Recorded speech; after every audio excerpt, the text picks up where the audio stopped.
Good afternoon.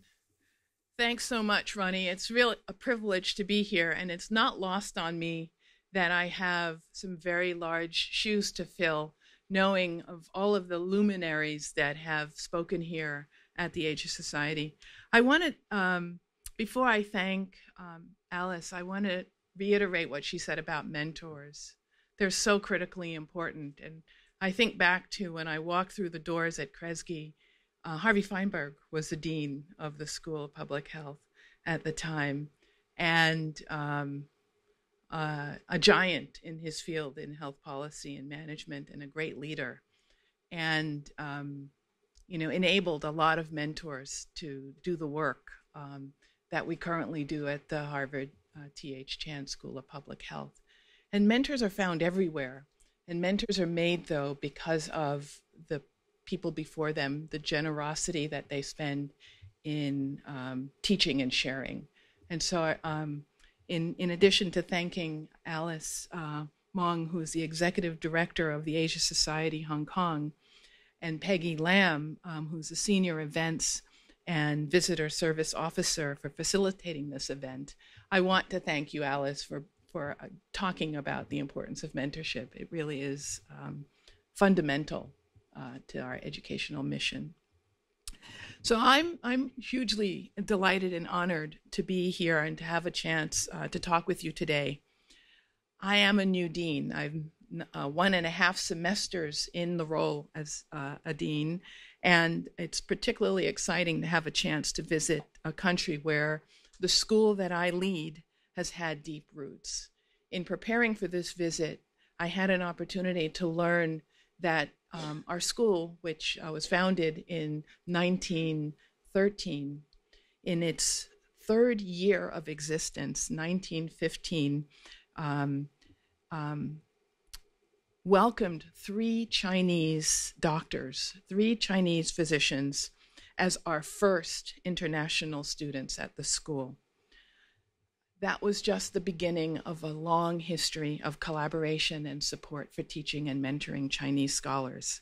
Today, we can claim more than 160 alums in China, while hundreds of Chinese men and women have participated in our executive training program. So in just a little over a century, 3 Chinese scholars joining our program has grown into hundreds benefiting from the infrastructure, the teaching, and the mentorship that is important in our Harvard T.H. Chan School of Public Health. I'd like to take a moment and give a special welcome to the alums who are here with us today, including Professor Sophia Chan. Sophia, I think, is in the audience. And she is Hong Kong's Undersecretary for Food and Health. And it's really a pleasure that you've taken time, Professor Chan, to be here. In recent years, the school's ties to China and to Hong Kong in particular have been central to our work and our vision. The most visible sign of this has been in our name, the Harvard T.H. Chan School of Public Health. And as most of you know, T.H. Chan was the beloved father of Ronnie and his brother Gerald, who is an alum of the school.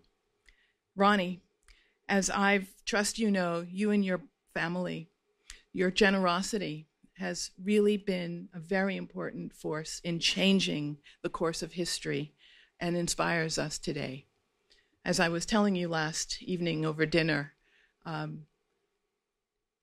the precedence of your gift made people who had not considered public health stop and take a look to first understand what public health is, and then to really begin to appreciate the value, both in tangible and in intangible ways, what public health brings to human civilization in societies across the world.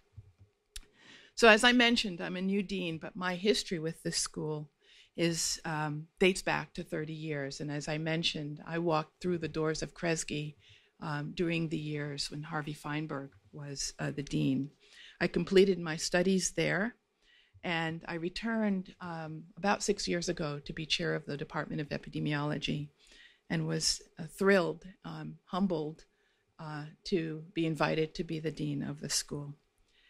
The excitement that I feel in the school and from its alums across the globe, including here in Hong Kong, is unlike anything I've seen.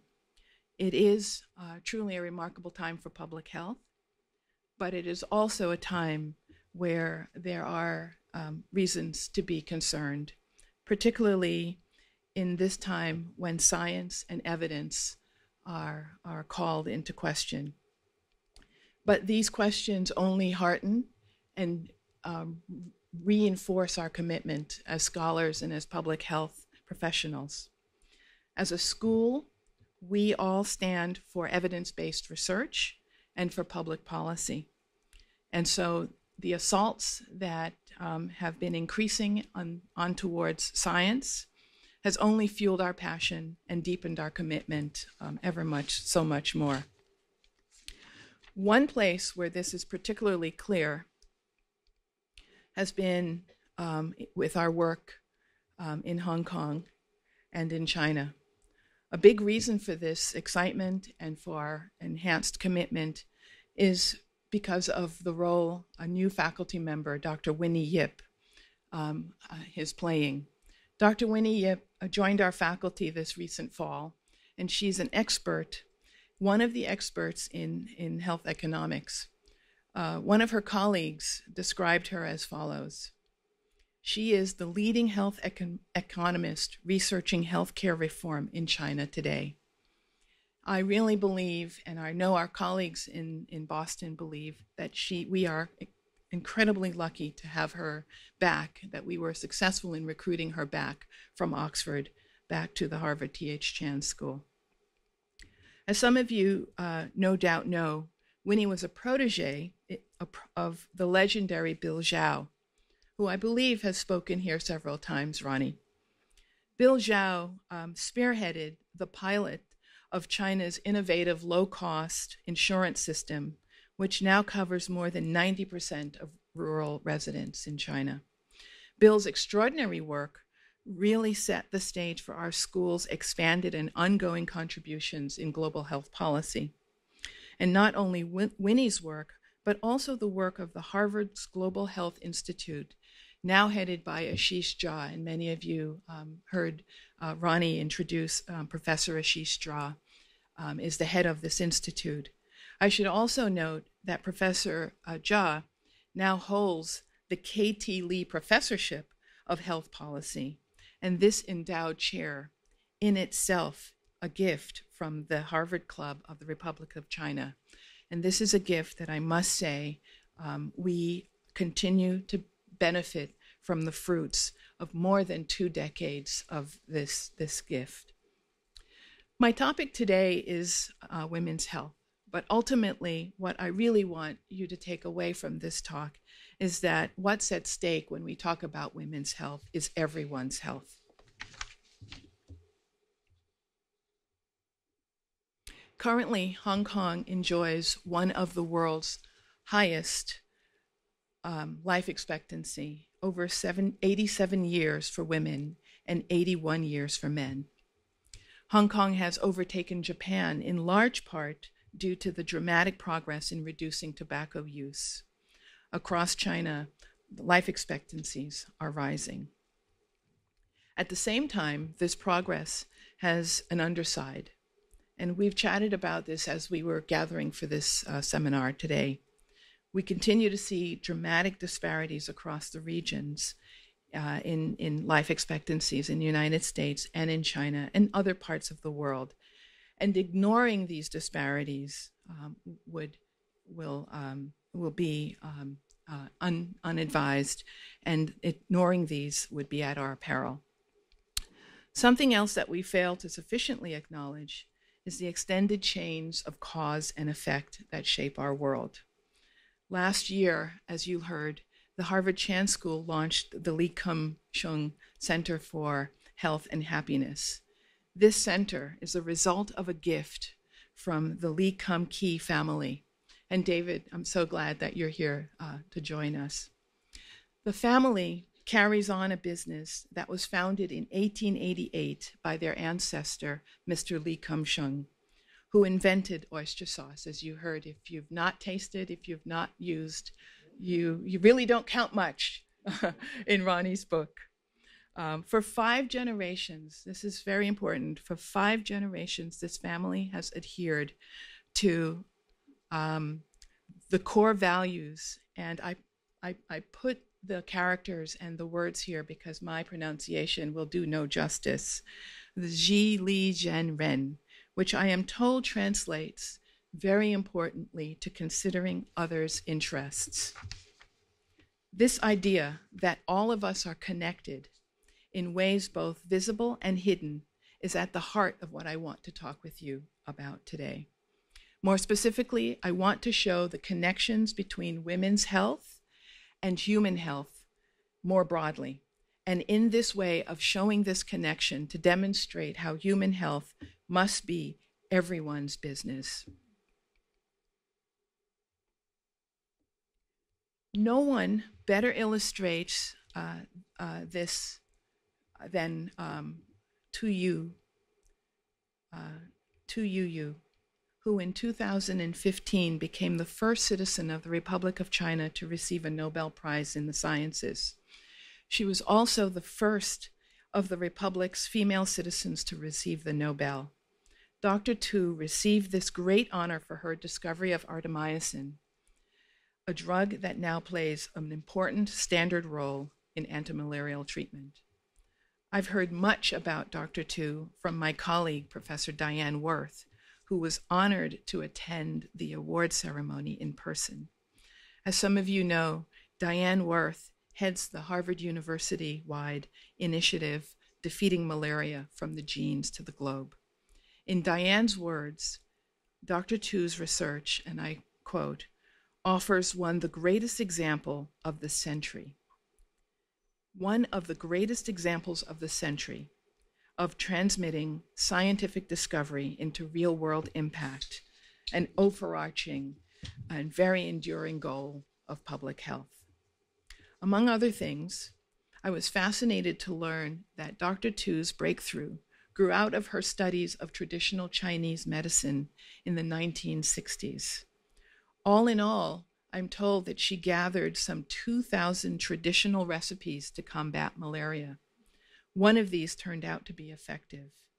With Dr. Tu's doing decisive work to isolate the active ingredients and hitting on a method to extract it effectively, she's essentially changed the arc of malaria treatment with her perseverance. Dr. Tu's triumph came despite her lack of traditional research credentials. She did not have a doctoral degree. Indeed, born in 1930, one of 5 children, she once noted that she was very lucky, and I quote, very lucky to have gone to university as a woman. Very lucky. I think that's a very interesting way to encapsulate the turning point, the pivot that her life took when she had an opportunity, a rare opportunity in her time to go to university, and how much the world benefits from that stroke of luck. The words very lucky came back to me recently when I saw a movie, Hidden Figures. I believe it recently opened here in Hong Kong, and perhaps you've seen it, and I really strongly recommend, if you haven't, to do. It's really quite a remarkable film. The film is based on the story of 3 African-American women whose work as so-called human computers fueled the US space program starting in the 1940s. And it shows their indomitable spirit, how they pushed through huge obstacles to push forward human progress that benefits us all for generations to come. But here's the thing. These life stories show so well women are among the world's most valuable assets. We simply can't afford to depend on luck to leave their fates to chance. Here in Hong Kong, we know this all too well. Another stellar example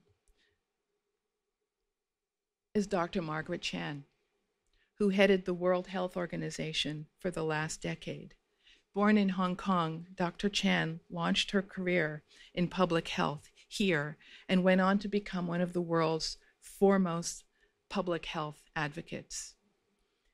And women's contributions go far beyond these such high-profile examples of Dr. Tu Yu's, of the Margaret Chans, of the Winnie Yips, and the Sophia Chans.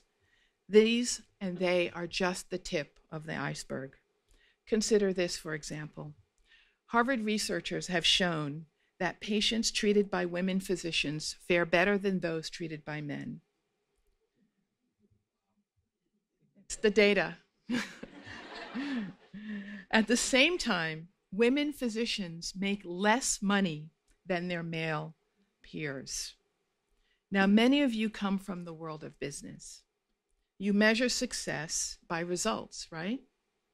Where does it make sense in paying more for less?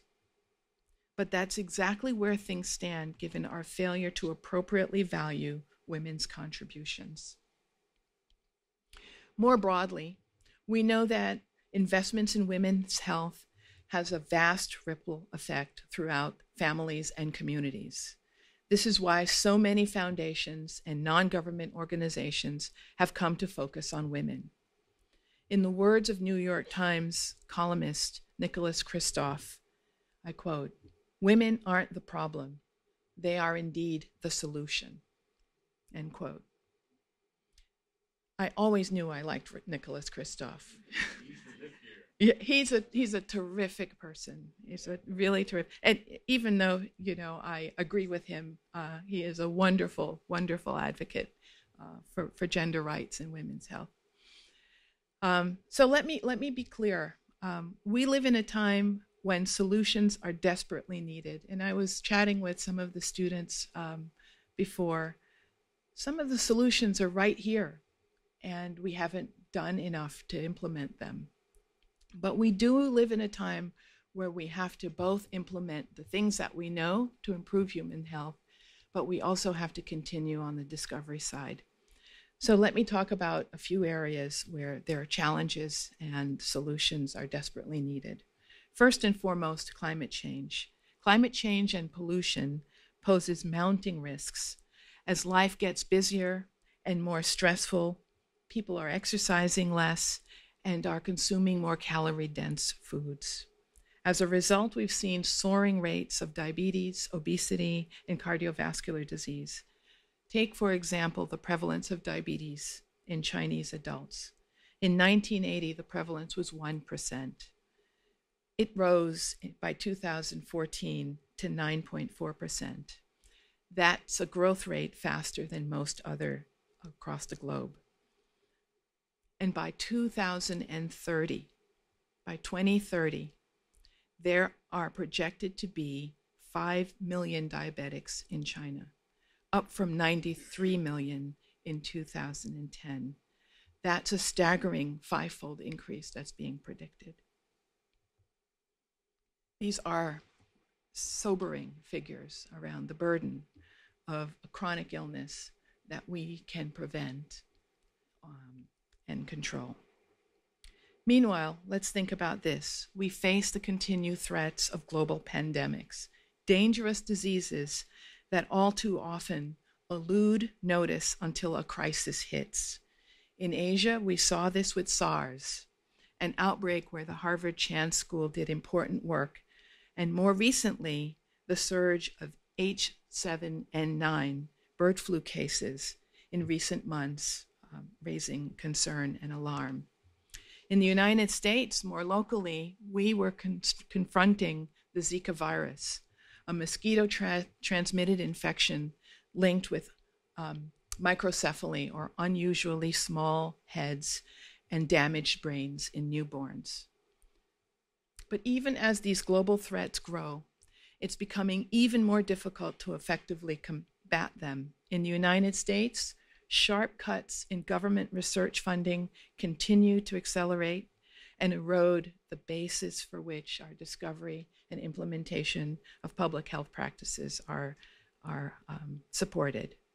Added to this is the challenge that science itself is under attack in ways that we've never seen before. There is an increasing talk about post-truth and an era that is now so-called alternative facts.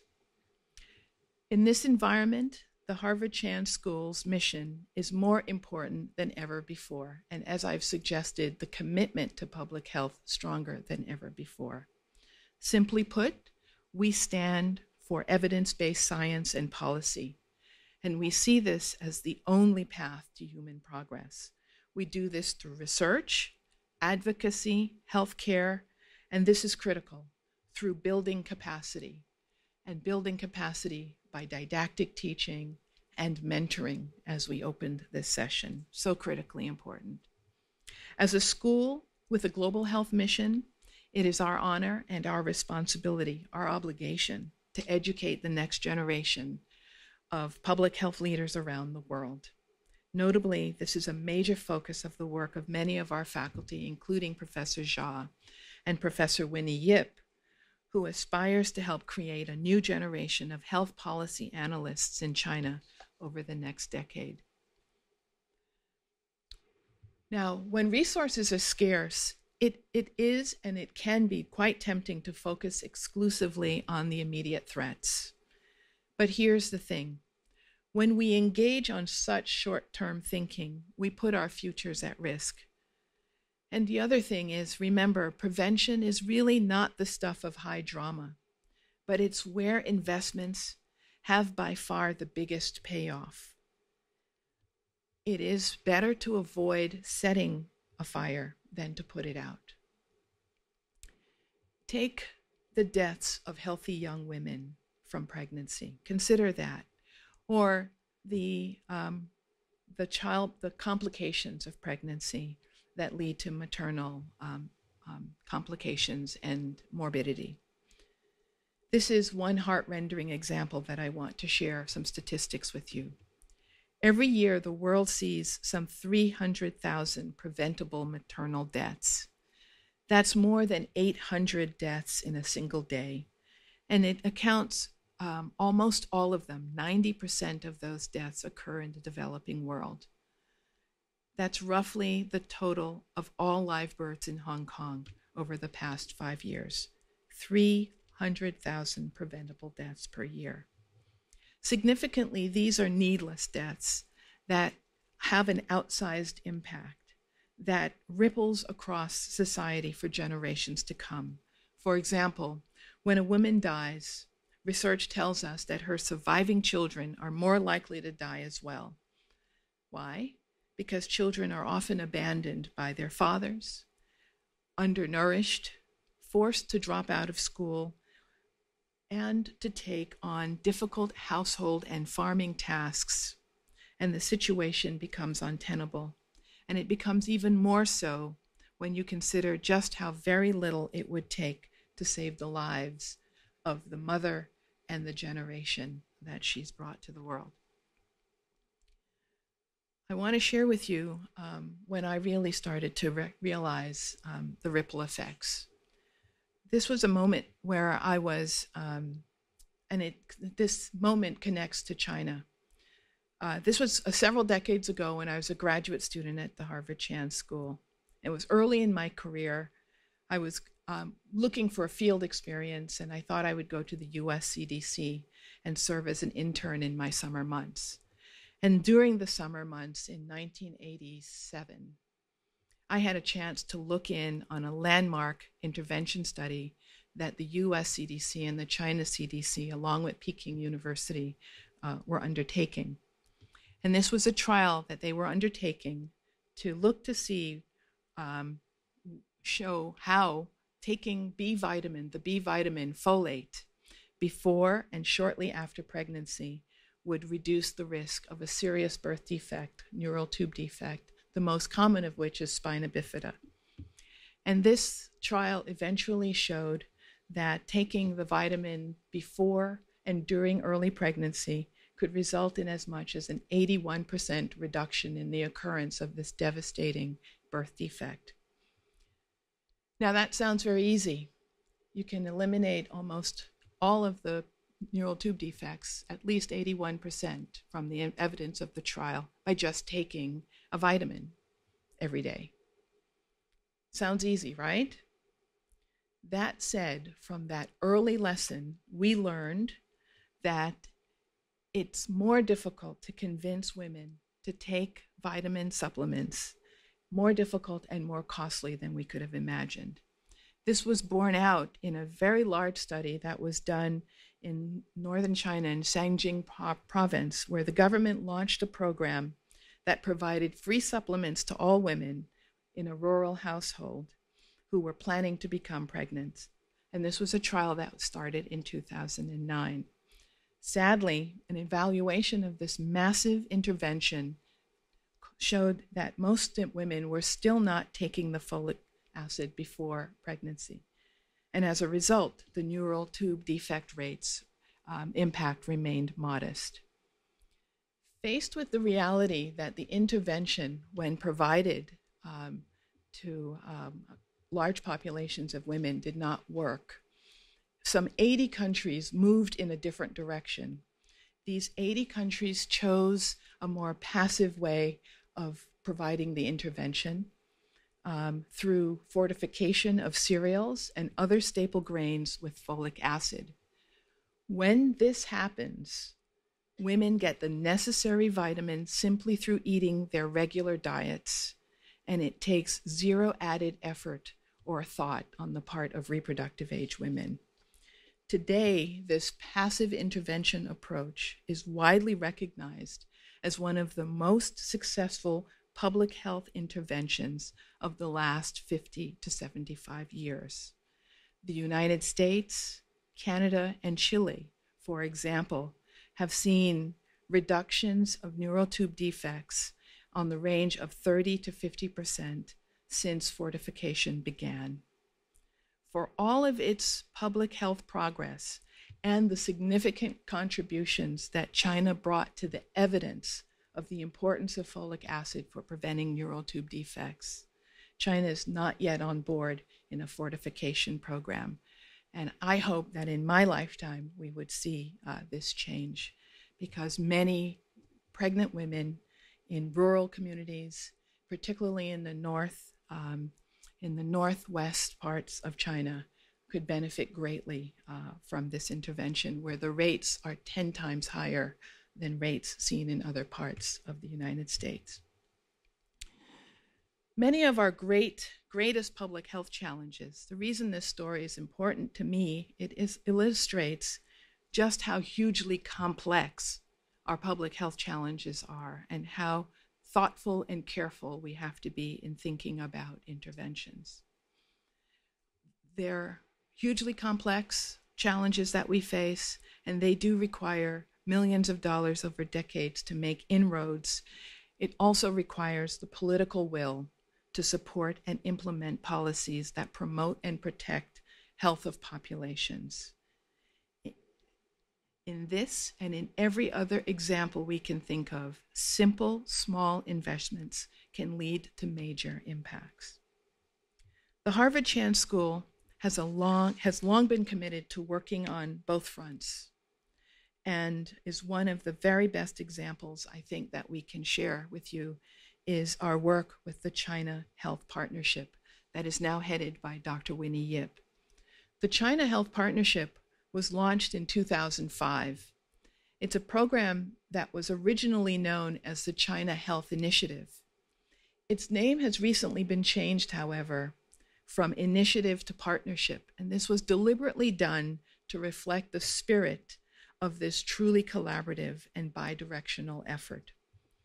Over the years, our faculty members have worked with hundreds of top Chinese officials. We've organized summits in the United States and in China for experts from both nations to exchange ideas and to learn from each other. Such partnerships have yielded remarkable results. Among them, I should mention, as I mentioned earlier, is China's almost universal health insurance system. This is a singular and historic accomplishment, one that continues to offer lessons for the larger world. Other areas where we have done significant China-related work includes SARS and other potential pandemics, workplace air quality standards, the use of high-tech, low-cost mobile health centers in disaster areas, the development of culturally relevant strategies to prevent disease, diabetes, obesity, and heart disease, all growing problems here as they are in the US and in much of the rest of the world. Dr. Yip, Winnie Yip, for example, is moving quickly to build on these accomplishments. She is spearheading new and exciting research, starting with a focus on cardiovascular disease. These are growing challenges as populations age, and in addition, the partnership will expand executive training beyond our current and very successful courses that we offer with the Chinese Ministry of Health. And the expansion will include further collaborations with ministries of finance and human resources and social security, as well as the National Development and Reform Commission. One of the things that really attracted me back to Harvard was President Drew Faust's One Harvard vision. So as we work to meet the aspirations and expectations of this bold vision of Harvard, all of the schools of Harvard working as one, we are moving ourselves as the Harvard Chan School to redouble our efforts and to build new collaborations across the university landscape. We've always worked very closely with our partners across the Longwood campus with the Harvard Medical School, but we've accelerated and deepened our collaboration with the Kennedy School of Government and the Harvard Business School and the School of Education. Already we are well on our way of becoming a prominent and visible program within the university's broader China strategy. These collaborations reflect the fact that public health cannot be cordoned off in a separate silo. Public health infuses every aspect of our lives and crosses all of the disciplines that we can imagine. Public health is indeed inherently cross-disciplinary. And this is another lesson I learned firsthand through my work in public health. In the late 1980s, when I was researching for my PhD dissertation, I ended up reviewing over 1,000 medical records of pregnant women at a Boston hospital, the Brigham and Women's Hospital, formerly known as the Boston Lying-in Hospital. At the time, I was focused at looking for evidence that occupational exposures, such as exposures to organic solvents and to heat stress, would contribute to adverse pregnancy outcomes, such as preterm birth. But as I was reviewing these 1,000 records, I kept noticing something else. I kept noticing that there was an extraordinarily high percentage of records that included narratives from police reports or nurses' reports of women experiencing violence during their pregnancy. This was entirely unexpected. It was at odds with what I had been learning in classes, where there was there was an argument and sharing of information that supported the belief that pregnancy protected women from violence. At the time, I was a person with a mission. I needed to finish my dissertation, and you students know what that's like. Singular focus. At the time, I had that singular focus. I was on a mission. I needed to finish my work, and so I set that observation aside. It was years later, however, when the insight came back to me as I started to teach courses and realized that when I got to the section where I was talking about maternal mortality, that homicide and suicide increasingly were identified among the top leading cause of maternal death. And it took me back to those afternoons in the bowels of the hospital where I was reviewing those records and would literally stop everything I was doing as I read police reports of women being victims of violence during the pregnancy. And so it was this connection, ultimately tying the connection between violence and women's health, that forced me, literally forced me, to broaden my focus from looking at the biological determinants of pregnancy outcomes to expanding my work and looking at the social determinants of maternal and child health, including studying topics I never thought I'd study as a molecular biologist: physical violence and sexual abuse. For me, this experience drove home the importance of keeping an open mind and looking at the data without prejudice. The evidence was right there, hiding in plain sight. It simply awaited us, me in this case, to seize on it and identify the significance by connecting the dots. The sort of back and forth movement between science and social determinants, biology and social determinants, from painstaking laboratory research to big picture, real world impacts, is really at the heart of what public health is about.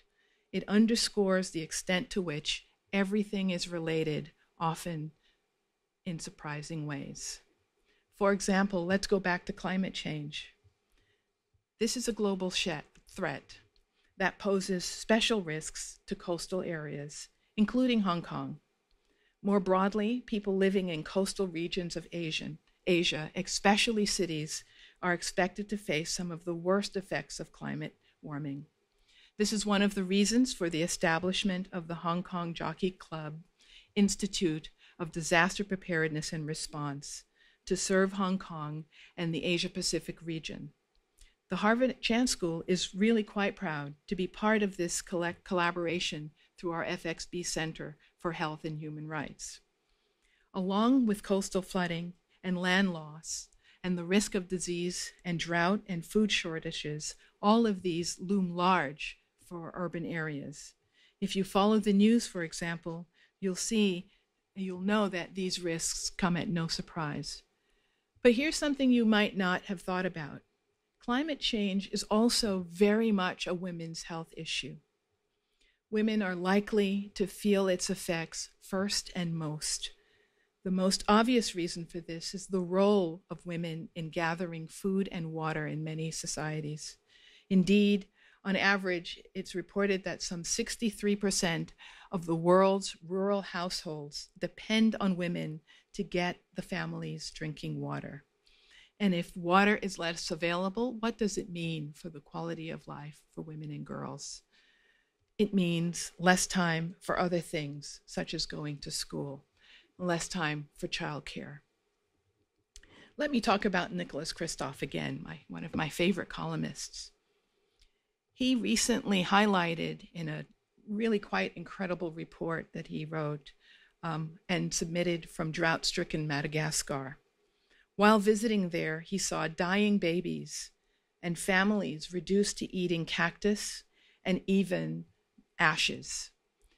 He tells in this column of a story, his encounter with a 10-year-old girl, Fambosa.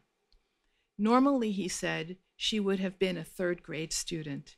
Instead, her father was seeking to marry her off to a husband who would feed her. 13 years old. And think about the progress that we had made across these regions in reducing child marriage. And that child marriage is rebounding as a result, as an indirect result of climate change. So think about this. Going from climate change to child marriage is what one of our world's best storytellers and connectors of information shared with us in his column.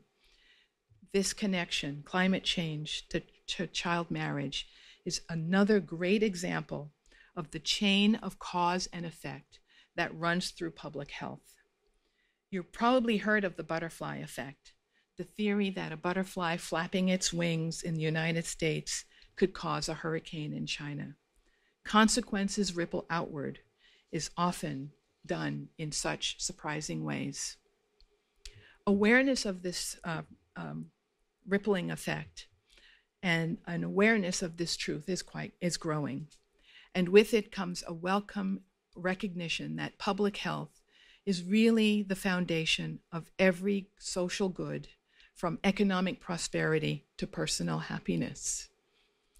To cite just one very fascinating example, a recent study from our brand new Kum Chun Center for Health and Happiness found that ex-smokers are happier than current smokers among Chinese adults in Hong Kong. So if you or you know someone who's trying to quit smoking, there's another incentive: improvement in one's happiness index. We also see the happiness health connection in the Family Project. This is another partnership between the Harvard Chan School and public health leaders here in Hong Kong. This is a partnership that aspires to promote family health, happiness, and harmony. And I do want to take a moment to recognize the project's 3 investigators: the PI, T.H. Lam, who is professor of community medicine at Hong Kong University, and Gabrielle Long, who is Hong Kong University Medical Dean, and Sophia Chan. Professor Chan, as I said earlier, is a proud alumna and now serves as Hong Kong's Undersecretary for Food and Health. So as I said, this is a historic and exciting moment for public health, globally and specifically in China. Last year marked a major milestone with health becoming an explicit national policy priority. The Healthy China 2030 initiative offers us a wide-ranging blueprint to promote health for the next 15 years, an opportunity we should not take lightly. Health is also newly prominent in the One Belt, One Road initiative, a recognition that poor health threatens economic growth, even as growth also strains public health capacities. The bottom line here is good health fosters prosperity, and it is good for business. This is a promising beginning, but it is really only a beginning. The future of public health, the future of the world, depends on our commitment and capacity to leverage all of our assets to forge powerful connections across disciplines as well as nations, to continue to uncover new truths and to push forward the frontiers of human knowledge. As I hope you've seen today, women's health is a powerful lens through which these truths emerge. It is also the field in which I have devoted most of my professional life. A reflection on my beliefs in this is fundamentally important. At the same time, it's just one lens. And what I want to underscore is my larger point is that our world's most urgent health threats cover a vast terrain. They call on us to think both deeply and broadly in new and creative ways. They require us to join forces and double our efforts. This is especially true at a time of unprecedented challenge of scientific research. Looking around this room and engaging with many of you before we started this session, I'm heartened to see the wisdom and the talent that's represented here. It was particularly lovely to have the students up on the stage to take a photograph, because you are our futures. I can imagine no better companion in the roads ahead than working with our colleagues here. Some of you already know us very well at the Harvard Chan School, and others are new to the area of public health and to our school.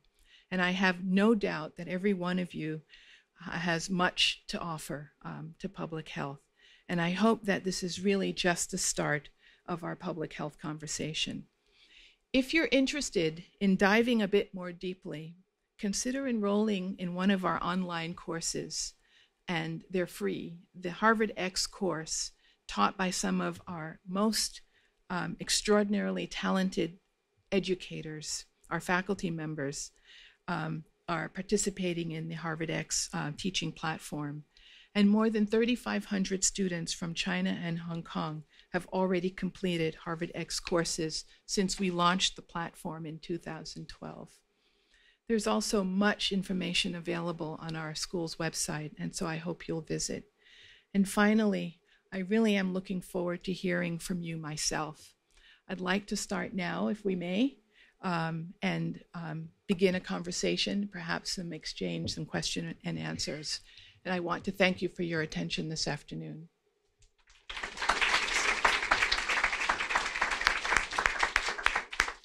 Well, let me begin by asking a question. Sure. If you talk about the vitamin B issue, in China it didn't work, but then in so many other countries it have already worked. Why doesn't China do that? Is it economics or what? Why are they not doing it? Why don't they add it to their food? Yeah, that is a question that I've been asking a lot of people since I've been here, because the evidence that motivated 80 other countries to fortify their grains and cereals really comes from this massive 25-year collaborative project that was done with the China CDC, Peking University, and our CDC in the U.S. And it's really puzzling because the faculty at Peking University have tried. And what they're basically arguing is we need to mobilize and collaborate with ministers and policymakers, share the information in the most compelling way to help build knowledge, which will then build the political will for the change. And so I think that's what has to be done. We've not done enough in reaching across the disciplines, reaching across other ministries, to share the information in an effective way to mobilize change. But it's doable, and I think this is an opportunity to redouble that effort. If any of you know ways how we can improve that in the mainland of China, by all means talk to the dean afterwards. Margie, you have great relationship in China. Maybe you know how to do this for the sake of so many women in China. We have microphones on the two sides, so raise your hands if you want to ask a question and identify yourself, please. Over there. And if you're a student, you get first crack. That's our house rule. Hi, I've been looking into sex workers in mainland China, yes. And one of the big issues is the relation between HIV and sex work. And one of the issues with that is that police will often use condoms as evidence of sex work when arresting sex workers. So, and if you have 200 clients a month and you can have HIV, then those are 200 more Chinese people with HIV. So how do you see finding solutions to something, things in China move fast and slow, but also the other part is that police officers make like money off of arrests, right? Just like in the United States. So the precinct and the individual police officer. So it goes against their economic interest to lower their arrest rate. So how do you find solutions to things that, deal with, on the really large level, are going to move really slow, like political corruption and sex education, but also, with marginalized groups like women and sex workers? Mm-hmm. Those are very complex, multi-sectoral problems that would require ministers and other regional bodies, law enforcement, public health, to work together. I think first we have to understand what serving and protecting means from a policing and legal perspective, and perhaps provide more training and understanding about gender inequality. But this is really an issue where it's public health partners with many other civic organizations to manage social problems.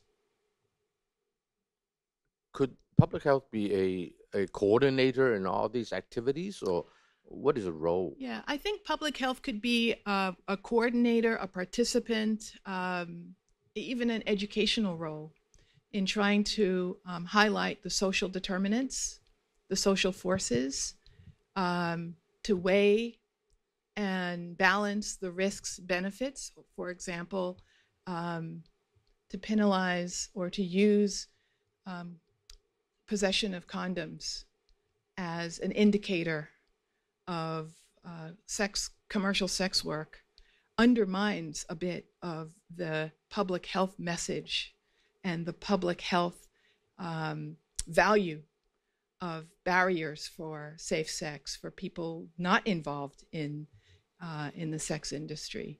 So targeting and using condom possession is an anti-public health approach, right? And so I think there is an example where a broadened, more enlightened view of the role of barrier contraceptives would perhaps change tactics for how one stereotypes different types of behavior. Right here in front. Hello, Dr. Williams. I'm Vivian, and I really appreciate when you bring up the point about prevention and intervention at the early stage. This is actually what Chinese medicine has a philosophy about. But coming to all that, I'm just curious because it seems that for every government, in order to take that role, to be involved in prevention, it's very costly.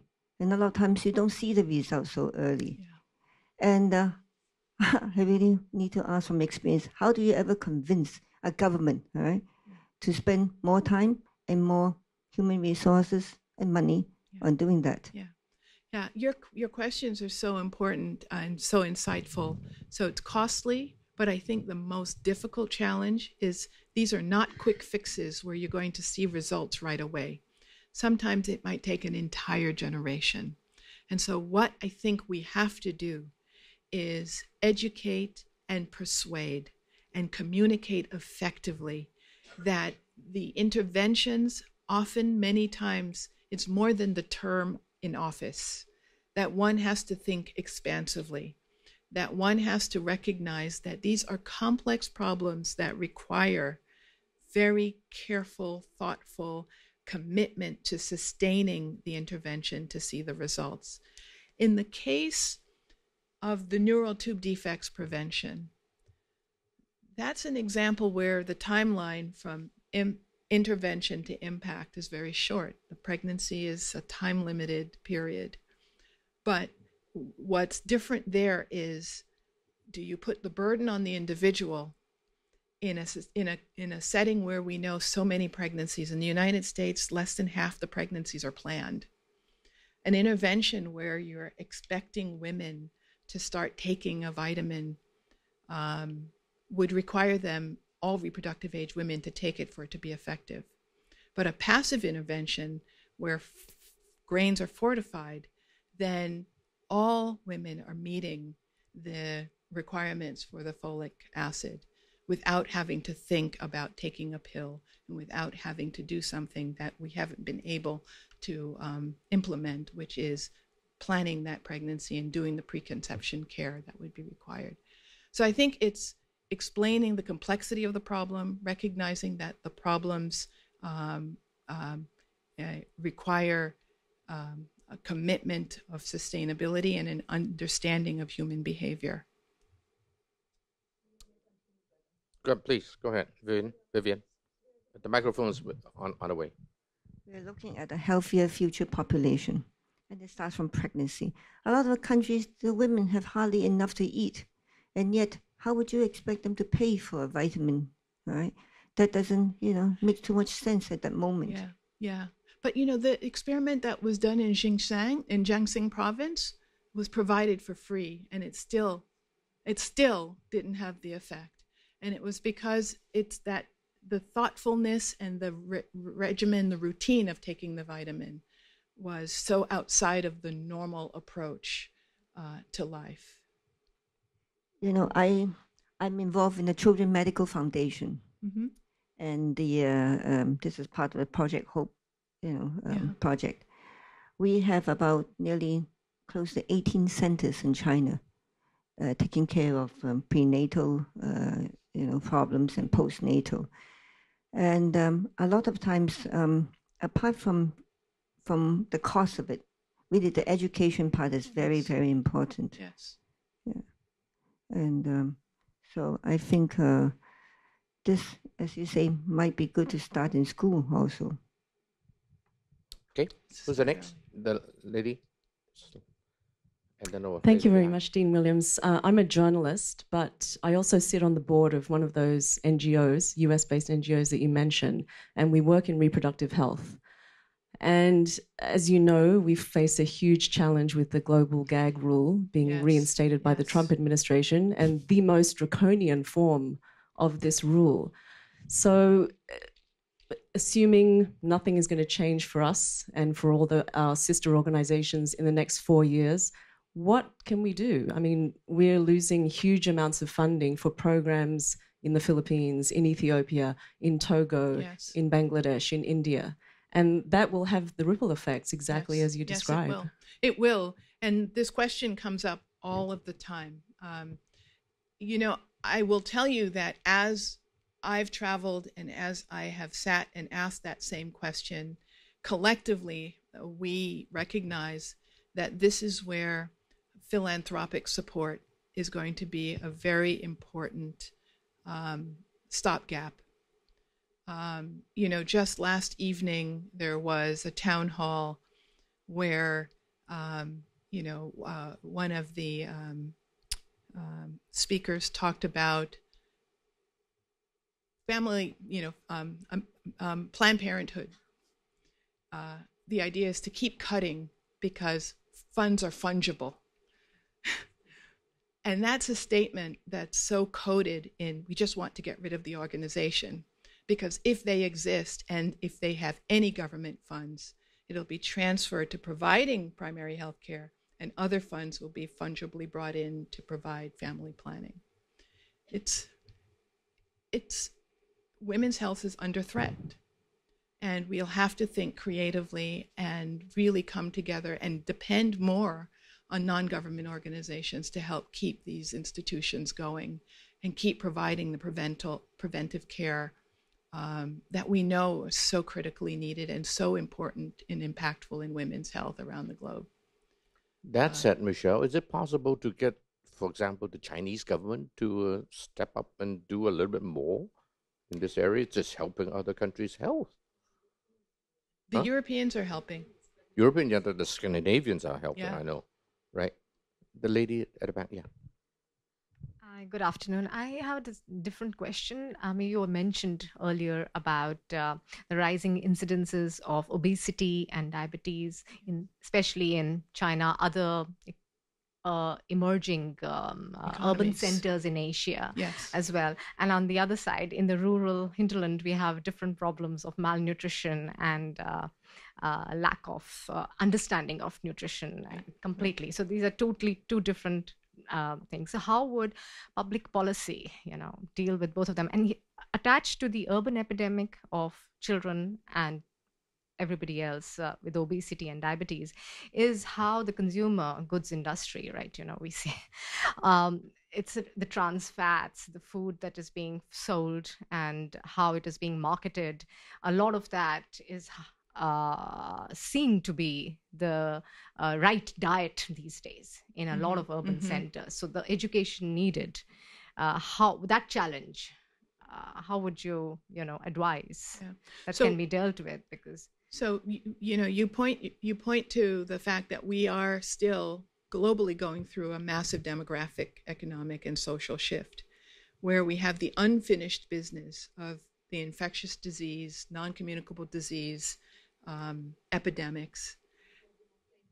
And then at the same time, these new emerging non-communicable disease threats as a result of changing lifestyles and urbanization, decreased physical activity, and access to calorie-dense foods. And this double threat really requires us to be even more urgent and more strategic in managing the unfinished business and the emerging threats. That's really a battle on both fronts. So we still worry about undernutrition, micronutrient deficiency, which is only heightened when you take the information emerging from how climate change is impacting the nutrient, micronutrient density of crops and grains being grown. And then the massive urbanization where processed foods, high-calorie foods are more available from populations that really came from an early period of in utero calorie deficiency. That leads to an even accelerated risk for type 2 diabetes, earlier onset diabetes, and much, much more progressively worse diabetes at lower weights, which is why that projection of type 2 diabetes in Asian populations, including South Asia, is so alarming. So what's required? Much more public health education, much more cooperation with ministries of agriculture and industry to offer better food choices, right? So the campaigns to reduce consumption of sugar-sweetened beverages is one very important way. And I have to say the trans fat story is one that I'm quite proud of, because Walter Willett, our own faculty member at the Harvard Chan School, led the charge by showing the evidence of the adverse metabolic impacts trans fats was having on a population scale. And that led to policy and practice that's taken trans fat out of the American diet. I know many of you have to go back to work. I encourage you to stay behind afterwards and speak to the dean. So I just ask you a last question, Dean Williams. Is it true that, in as much as we very much respect all the good physicians, and they have and the researchers have saved a lot of lives, but really public health probably have saved more life in the last 100, 200 years than any single medical breakthrough? Would you say that's a true statement? I think that is a true statement. The life expectancy has increased 20 to 30 years over the last 100 years. And much of that is a result of public health interventions, vaccine preventable deaths, improvements in sanitation, occupational hazards reduced. And that's really one of the very big contributions. And remember, public health is an approach that works to improve health populations at a time, not the individual patient at a time. So the return on the investment in public health is substantial. Now, in public health, we haven't traditionally done return on investment analyses, but as the data improves, and as the uncertainty around the costs and the benefits diminish, you really do begin to see, and we do begin to be more effective at articulating the value proposition of public health. But the life expectancy changes, so much of that is attributable just specifically to public health measures. Wow. You know, I want to make a plug also for the Harvard X. 2 years ago, maybe, Drew Fouts, the president of Harvard, told me about it right here at the Asia Society. And last night, as I was having dinner with the dean, the fiance of my son told me that she's an architect, from Berkeley. But then she told me that she's now thinking about getting a degree from the Harvard Chan School. I said, when did you go to Boston? No, he didn't go to Boston. He got it online. And she has taken so many courses that she's now very within reach. She's one course away. Right. So, one course away. Ladies and gentlemen, you can do the same as well. My future daughter-in-law is very bright, but so are you. So think about that one. But I want to also recognize that actually, Dean Williams, we have the Permanent Secretary of Food and Health of the Hong Kong government here today. She is the most senior civil servant in charge of food and health in Hong Kong, and that's Cherry. Cherry? Please rise to be recognized. We're delighted to have you with us. Okay, I have a lot more questions for you, but anyway, let's ask it afterwards. I don't think the dean, Michael, does the dean have to leave right away? No. Good, very good. So why don't you hang around, come greet the dean, and then ask whatever other questions you want to ask. I want to ask a question about what is alternative fat. Never heard of it. Anyway, ladies and gentlemen, maybe we can ask our journalist.